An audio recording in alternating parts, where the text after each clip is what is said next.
ಕಿರೀಟನ ಹತ್ತಿಸ್ತಾ ದೊಂಬೆ ಅಂತ ಇವತ್ತು ಫಸ್ಟ್ ಹಂಗೆ ಆಗ್ಬಿಟ್ಟಿದೆ ಆ್ಯಕ್ಚುಲಾಗಿ.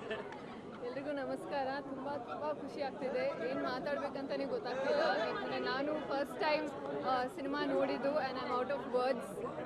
ತುಂಬ ಚೆನ್ನಾಗಿ ಬಂದಿದೆ ಸಿನಿಮಾ. ನಾನಂತೂ ಎವ್ರಿ ಸೀನ್ ಎವ್ರಿ ಡೈಲಾಗ್ ತುಂಬ ಎಂಜಾಯ್ ಮಾಡ್ಕೊಂಡು ನೋಡ್ತಿದ್ದೆ. ನಾನು ಮಾಡಿದ್ದೀನಿ ಅಂತ ಏನೂ ಇಲ್ಲ, but as an audience completely enjoy ಮಾಡಿದೆ. ಆ್ಯಂಡ್ ನನ್ನ ಒಂದು ಕರಿಯರಲ್ಲಿ ಈ ಥರ ಒಂದು ಸಿನಿಮಾ ಅಲ್ಲಿ ನಾನು ಮಾಡಿದ್ದೀನಿ ಅಂತ ತುಂಬ ಹೆಮ್ಮೆ ಇದೆ. ಅದಕ್ಕೆ I have to thank the entire KD team, director Prem sir and KVN productions, Arjun Janya sir, the entire team, William sir. ಪ್ರತಿಯೊಂದು ಫ್ರೇಮು ಎಷ್ಟು ರಿಚಾಗಿ ತೋರಿಸಿದ್ದಾರೆ. ಆ್ಯಂಡ್ ಮೋಸ್ಟ್ ಇಂಪಾರ್ಟೆಂಟ್ಲಿ ಆಡಿಯನ್ಸ್ ಹೇಗೆ ರಿಯಾಕ್ಟ್ ಮಾಡ್ತಿದ್ರು ಅಂತ ತುಂಬ ಕಾಯ್ತಿದೆ. ಆ್ಯಂಡ್ ಎಲ್ಲರೂ ತುಂಬ ಎಂಜಾಯ್ ಮಾಡ್ಕೊಂಡು ನೋಡ್ತಿದ್ರು. So I am very grateful, bless today. ಎಲ್ಲರೂ ಸಿನಿಮಾನ ನೋಡಿ KDನ ಎಂಜಾಯ್ ಮಾಡಿ. It's all yours.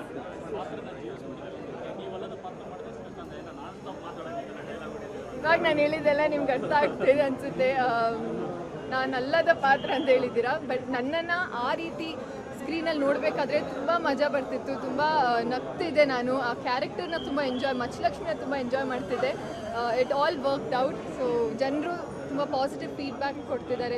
ತುಂಬ ಚೆನ್ನಾಗಿ ಪರ್ಫಾರ್ಮ್ ಮಾಡಿದ್ಯಾ ಅಂತ ಹೇಳ್ತಾ ಇದ್ದಾರೆ. So I feel complete. ಅದೆಲ್ಲ ಹೇಳ್ಬಾರ್ದು. ಮಧ್ಯಲಕ್ಷ್ಮಿಯಿಂದ ಏನು ನಡೀತಲ್ಲ ಕೊಂಡ್ರು ಅದ್ರ ಟ್ವಿಸ್ಟ್ ಹೋಗ್ತಾ ಇರ್ತದೆ. ಹಿಂಗಾಗತ್ತೆ ಅಂತಿರ್ತಾರೆ, ಹಂಗಾಗತ್ತೆ ಅಂತ ಹಂಗಾಗಲ್ಲ, ಹಂಗಾಗತ್ತೆ.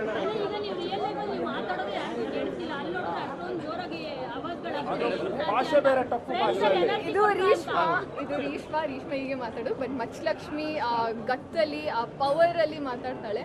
ಆ್ಯಂಡ್ ಅದು ಎಲ್ಲರಿಗೂ ಇಷ್ಟ ಆಗಿದೆ ಅಂತ ತುಂಬ ಖುಷಿ.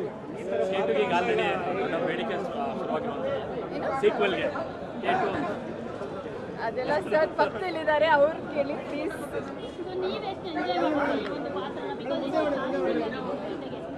ತುಂಬ ಎಂಜಾಯ್ ಮಾಡ್ತಿದ್ದೆ.